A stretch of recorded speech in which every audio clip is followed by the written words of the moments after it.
Welcome back to our series called The Days of Noah. In our last podcast number 4 in this series, we were talking about some New Testament verses, and we were looking at them through the lens of the story of the Watchers and what we learned about in the book of Enoch. So we're going to continue along that line. Let's look at what the Apostle Paul said. Did he have the story of the rebellious angels in mind during his ministry? We're going to look at a strange statement from Paul in 1 Corinthians 11. Here it is. A man ought not to cover his head, since he is the image and the glory of God. But the woman is the glory of man. For man did not come from woman, but woman from man. Neither was man created for woman, but woman for man. For this reason, a woman ought to have a sign of authority on her head, because of the angels. Now, there are all sorts of explanations of what this comment, because of the angels, means. Some explain that the angels are simply human messengers who might be offended by uncovered women. Another explanation that these are real supernatural angels whose job it is to kind of guard God's distinction between men and women. Both of these explanations have several weaknesses, and we don't really have the time to go through here. But Dr. Heiser of the book Reversing Hormone posited a much more intriguing and I'd say persuasive alternative based on the research of other biblical scholars. Basically, it goes like this. The practice of women wearing head coverings had strong sexual connotations. Even today, Middle Eastern customs include the practice of women wearing head coverings, particularly once they're married. This covering can indicate that this woman is out of bounds for other men looking to find a wife. It kind of serves as a boundary marker. Now remember, in the story of the sons of God, they were attracted to the women's beauty. It's like they couldn't help themselves. The same thing happened to the Israelite men at Baal Peor. They were overwhelmingly attracted to the beautiful Midianite women and then engaged in ritual prostitution with them. And according to Dr. Heiser, Paul's reason for commending head coverings is that he was unable to break away from the deep-seated assumption of this time. Women constitute the locus where boundaries between differing parts of the cosmos are most likely to be violated. In other words, males, either angelic or human, can't resist beautiful females. Fact. Fact. This is the point. Full stop. The history bears witness, and we all know this to be true. This is the point where everything breaks down, so to speak. Paul may very well have believed that encouraging women to wear veils in congregational gatherings was a way of protecting the cosmic order. Kind of like saying these women are off limits to any interesting angels. Wow. We can see how true this is. I mean, look at, the face that launched 1,000 ships. I mean, men, when it comes to women, right, so often have very little self-control, Exactly. Can't so help themselves. it's understandable. Exactly. We're going to talk a little bit about the women. Remember, the angels taught the women how to beautify themselves, right, with makeup to make themselves even more attractive. Mm-hmm. So that's kind of interesting too. So I had never even considered. I'd always looked at this verse and I saw because of the angels, and you kind of gloss over. Yeah. Like, well, you know who does a good job of this? I don't know how many of our audience are Chosen fans, but there's scenes where Mary would open a door or be confronted by a man by surprise, and you see her immediately cover her head. Well, that might go unnoticed by many, but there's a reason for that, because here she was in prostitution, she was uncovered. But now that she's of God, she covers her head quickly because that idea of modesty and protecting herself, and it may that idea that carries down to our time of modesty may have started there. Exactly. Interesting. Yeah. So Dr. Heiser presented further evidence of this particular hypothesis about explaining this sentence about the angels. The evidence is in the word for head covering. The Greek word is, and I'm sure I'm going to mess this up, paraboleion. I don't know. Good enough. Okay. And while the word covering, as in a hair covering, is an appropriate translation, The word was used more widely and particularly scientifically back in Paul's day. Specifically, this word was used for the male sexual body part, the testicles. And just like a man's testicles were related to reproduction, it was understood by scientists and medical professionals of Paul's day that a woman's hair was a vital part of a woman's reproductive system. Even Hippocrates, the Hippocratic Oath, okay, he made the connection between women's hair and testicles. Now, Paul, like others of his day, would have believed that a woman's hair was associated with conceiving children. Thus, a hair covering would work like a prophylactic kind of similar to a condom to prevent the conceiving of children. Thus, if the angels were prevented from having sex with the women, there would be no more giants conceived to terrorize the earth. It's interesting. Whoa. Thank God for modern science, right? Exactly. We understand things a little better. But they didn't always get that. I think, we were in Washington's time doing bloodletting and leeches and all of that stuff. And even during COVID, we learned this practice of medicine isn't always right. Right. No, that's a great point. And so for anybody who's sitting there thinking, oh, that's ridiculous. No, things have changed over the years a lot, and we still haven't learned. But according to Heiser, the sexual nature of women's natural head covering, her hair, make covering her hair in church worship completely understandable. But Paul had an additional concern. He wrote this, "For man was not made from woman, but woman from man. That is why a wife ought to have a symbol of authority on her head because of the angels." 1 Corinthians 11, 8 through 10. Paul wanted women to have their hair covered as a sign that they were sexually taken, that they belonged to a man, their husbands. Why? Because of the angels. Apparently, Paul was concerned that if women didn't show this sign of sexual fidelity or ownership, a woman could be at risk of sexual violation by angels. After all, it happened before. Paul didn't want to see such violation of the cosmic order happen again. Paul was motivated to protect these women and these congregations. This may seem very strange to us now, but that's why it was so important to try to understand the Bible in this ancient context. Oh, wow. Through the culture and the lifestyles, even the scientific understanding of that day, not from our day. And that was not even, we've always said culture, history, language, but I never thought of scientific, medical understanding too. Mm-hmm. Obviously. Yes. The entire context of the culture and the thinking of the day. Earlier, we talked about how the New Testament writers would have been keenly aware of the story of the rebellious angels, the Watchers. Not only the 4 sentences about it found in Genesis 6, but the much more in-depth account of this story found in the book of Enoch. We looked at the very direct references found in the book of 2 Peter and Jude, and we looked at some of the more veiled references to the Nephilim story found in the Gospels and Paul's writings. Now, we talked about how the New Testament writers would have seen the story of the rebellious angels, not just the story of the fall of Adam, as the catalyst for the work of the Messiah. Now we're going to look a little bit into the prophetic writings and see that they too contain veiled references to the Genesis 6 story of the angelic rebellion. Oh, yeah. In fact, the book of Revelation, we read this. "And the 6th angel poured out his bowl on the great river Euphrates, and its water was dried up to prepare the way for the kings of the east. And I saw 3 unclean spirits that looked like frogs coming out of the mouths of the dragon, the beast, and the false prophet. These are demonic spirits that perform signs and go out to all the kings of the earth to assemble them." Revelation 16, verse 13. So remember what we read in the book of Enoch. When the giants, who were a forbidden mixture between spiritual beings and humans, died, their spirits lived on and were called unclean spirits. Okay. And their job was to terrify, distress, destroy, and do battle against humankind until the end of the age and the great judgment. And of course, in the New Testament, we're told that these unclean spirits take possession of human bodies.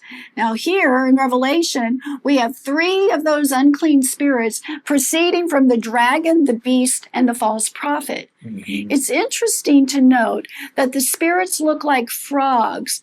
Now, Gary, how do frogs catch their prey? Words, or it's their mouth, right? It's their mouth. And I think that, it's not always a guy in a pitchfork that shows up, right? Right. And says, you must do this or whatever. It's the words, maybe the sweet sounding honey coated words, deception and lies, and so forth. Mhm. So is this what's also happening here? Why not? Why not? Right? Exactly. Yeah. So these unclean spirits are still playing a major role in the end of ages. This is what we read would be the case in the book of Enoch. Just like the angels assembled against God at Mount Hermon, these evil spirits of the offspring of the angels are encouraging the leaders of the earth to assemble against God. That's what we're reading, against God. That's what we're reading. And what's more interesting is why they assemble. Where do we read about the end times gathering of the nations against God in the Bible? Well, Joel chapter 3, verse 1 and 2. It says this: "Yes, in those days and at that time, when I restore Judah and Jerusalem from captivity, I will gather all the nations and bring them down to the valley of Jehoshaphat. There I will enter into judgment against them concerning my people, my inheritance, Israel, whom they have scattered among the nations, and they have divided up my land." Kathy, is it possible that these 3 unclean spirits, the spirits of dead giants, lead the kings of the nations to assemble against God by assembling against God's people? Only makes sense, right? It makes complete sense. That oftentimes the Bible speaks in that terms, that when you offend God's people or whatever you do to the least of these, my brethren, Jesus said that. There's a Jesus reference. To me, when you touch the apple of my eye, when you touch the Jewish people, you touch the apple of my eye. Yes, exactly. Yes. Exactly. So is it that they're convincing with their words the kings, the presidents, the prime ministers, right, of the nations, as well as all of the people, to come against God's people, thus assembling against God, which is exactly what happened back at Mount Hermon, was that assembling against God. And it's been happening ever since. And today's latest version of that is the cries that Israel is committing genocide. We don't have time to get into all that right now, but I get so aggravated at the deception and good people, so those who call themselves believers, falling for the lies that Israel is committing genocide. There is no moral equivalence between Hamas, a terrorist organization, and the modern state of Israel. That's right. We'll leave it at that for now. Well, and in fact, Gary, before we go on to another prophecy, let's take a break right now, and then we'll come back and we'll talk a little bit more about other prophecies that just may be hinting backwards to this story about the rebellious angels. Every day we pass by untold stories waiting to be heard. Those we care about may be struggling and feeling all alone. It's easy to turn away and ignore the pain, yet true friendship calls us to stand together in life's toughest moments. Sometimes the smallest gesture has the power to make the biggest difference. Be the friend who cares. Rise to the call for help. Stand by their side. Today, it's the Jewish people who need our support. They seek friends who will walk with them. Ezra International, a true friend to the Jewish people in need. Give to EzraInternational.org and become a friend to the Jewish people today.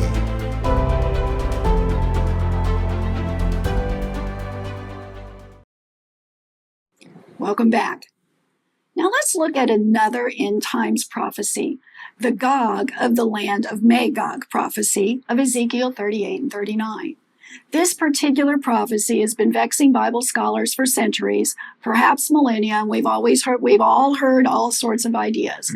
Gog is identified in Ezekiel as coming to attack Israel in the end times battle from the far north, along with troops from various other nations. Now it's Ezekiel 38:6. Now, historically, many prophecy scholars have associated Gog of the north with Russia, and thus they expect Russia to instigate this epic battle against Israel. But let's back up a little bit and see if we can get a new perspective on this based on what we've been learning, right? So we talked earlier about Caesarea Philippi, right? And it was being identified with the gates of hell by Jesus. So Caesarea Philippi was in the northernmost mountainous region of Israel, in an area identified in the Bible as Bashan. As you may remember, Mount Hermon is in this area. Mount Hermon is identified in the book of Enoch as the place where the angels made an oath with each other to rebel against God by taking human wives. In the Old Testament, this place had a sinister reputation. It was the home of Kings Sihon and Og, two greatly feared kings associated with the ancient giants, the Nephilim clans, the Rephaim and the Anakim. That's from Deuteronomy 3 and Joshua chapter 12. Now, according to ancient Canaan cuneiform tablets, two cities in this region, Astaroth and Edrei, were believed to be the entryway to the underworld. This was the site of ancient Baal worship and even child sacrifice. Dr. Heiser, the author of Reversing Hermon, described Bashan as the demonic headquarters of the Old Testament and the Greek world. The area of Bashan in the north had a terrifying supernatural reputation for Jews of all ages. Well, let's continue with Dr. Heiser, because according to him, Gog would have been perceived as either a figure empowered by supernatural evil or an evil quasi-divine figure from the supernatural world, bent on the destruction of God's people.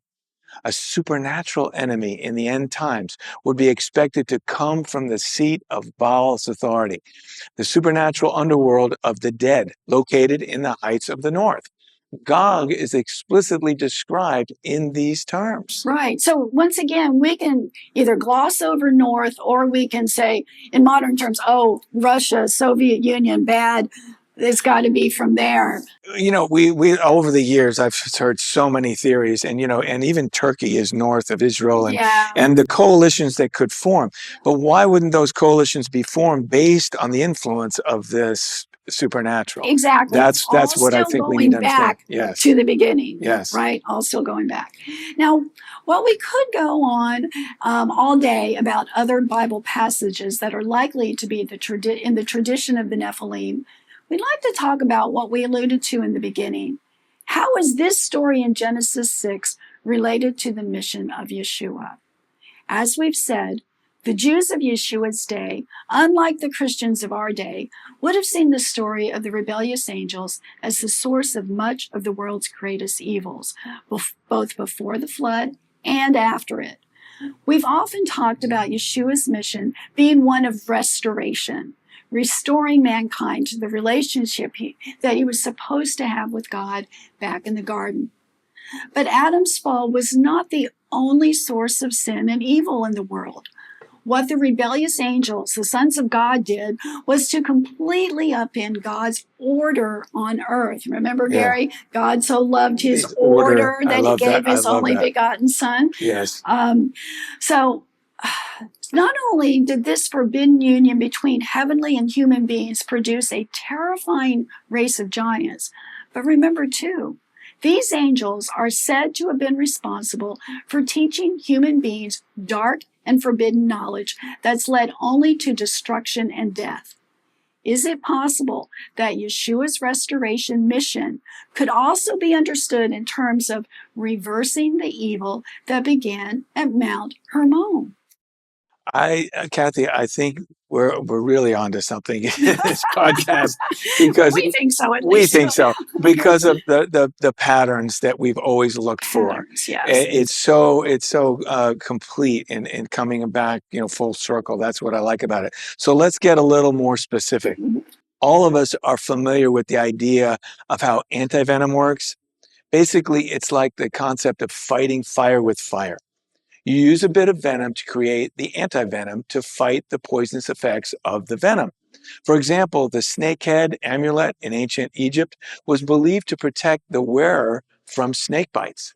That concept is actually illustrated in the story of the Israelites and the poisonous snake in the desert. God told Moses to put a bronze serpent on a pole, and when the person looked at the serpent on the pole, they would be healed. It seems odd that the very thing that was the source of their death was the source of their healing. Now remember that Yeshua himself referred to this very story when talking about himself. And as Moses lifted up the serpent in the wilderness, so must the Son of Man be lifted up. John chapter 3, verse 14. Think of this during the time that Yeshua was on the earth. The very thing the Jews in Israel feared most was the threat of death by Rome, particularly death on the cross. Yet it was the very thing that God used to give them and us eternal life. Fascinating. And thank God to the book about Ephesians written by Dr. Rick Wadge.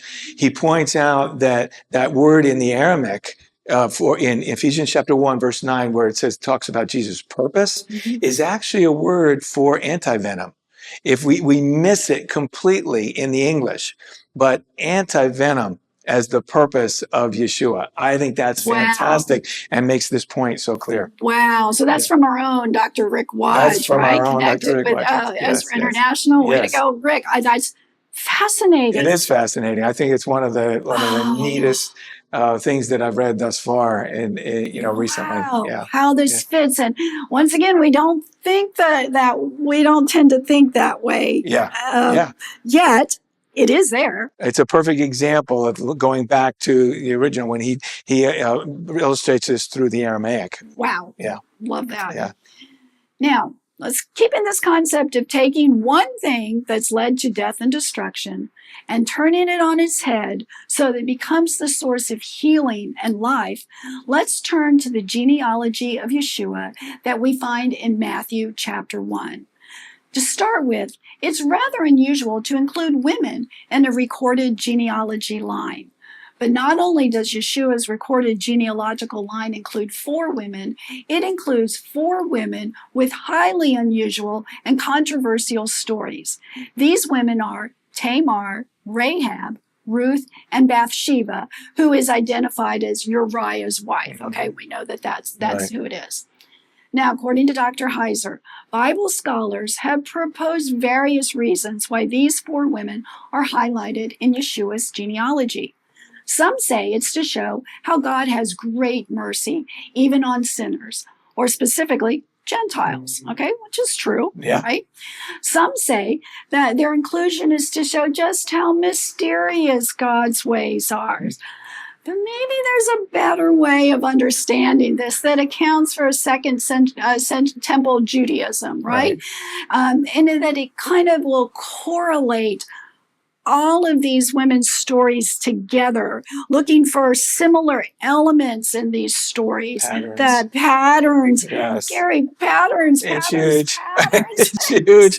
It helps us understand, right? Exactly. Here's another source. New Testament scholar Amy Richter proposes that she calls an Enochian or an Enochic Watcher's template. Okay. So based on Enoch. Based on Enoch. For a template. Okay. Enochic Watcher's template. Okay. To this genealogy that she says helps us understand why these particular women are mentioned. An Enochic Watcher's template is just a fancy way of saying Second Temple Judaism was acutely aware of the sin of the Watchers, the rebellious angels, that is. They understood that the consequences of the Watchers' transgressions were violence, unrighteousness, evil, idolatry, and disease. Some of these consequences come from human use of the skills taught by the Watchers, skills for seduction war making, sorcery, and astrology. Wow, because we remembered back in the beginning when we were reading the book of Enoch, each of those 20 leaders that came down taught something different to the women. Yes. Right? And we read about, you were saying seduction. They were talking about the painting of the eyes, right? Yes. Women. We're talking about makeup. We're talking about makeup, ladies, right?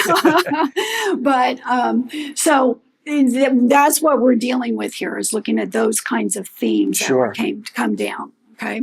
All right.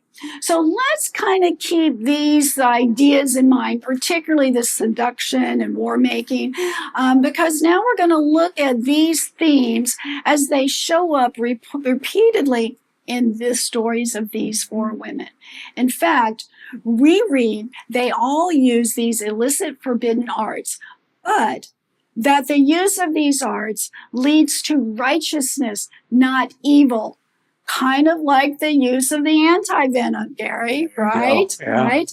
So remember, the Jews of Yeshua's day saw that Messiah's job was to bring about an eschatological repair or reversal of the consequence of the Watcher's transgressions. Think about Yeshua's birth story in particular. Let's think about that, Gary.